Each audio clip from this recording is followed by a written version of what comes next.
padre è un albero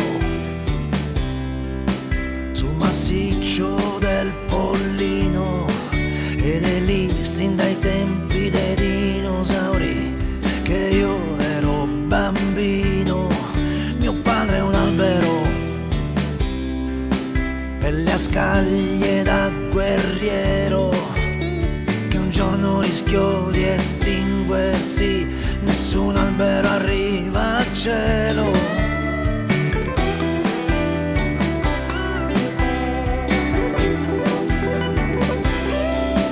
Mio padre è un albero,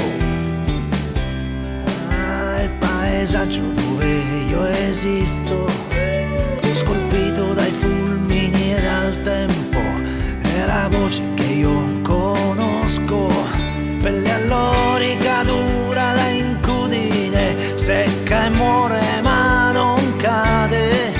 Ogni tronco è memoria di origine, è l'immagine di mio padre, è l'ulivo dei patriarchi, l'alleanza fra la terra e gli uomini, ed è il luogo che ci ha visto nascere, che ci fa sentire vivi.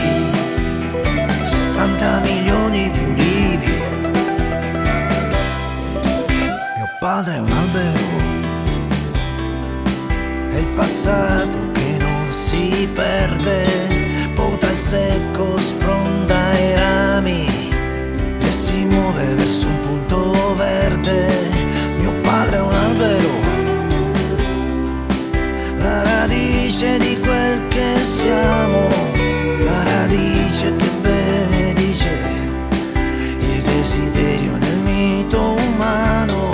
E gli uomini lasciarono la terra, degli alberi si fecero pauri, i padri se ne andarono in America e i figli rimasero soli. Pelle allorica dura da incudine, secca e muore ma non cade. Ogni tronco è memoria di origine, è l'immagine di mio padre, di mio padre.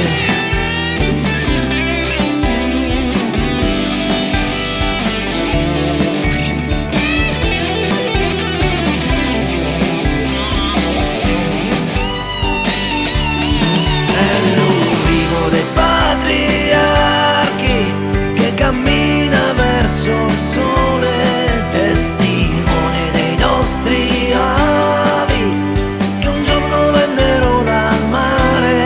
È l'ulivo dei patriarchi, l'alleanza fra la terra e gli uomini, la ragione del nostro esistere che ci fa sentire vivi, ancora vivi. 60 milioni di ulivi. Mio padre è un albero sul massiccio del Pollino.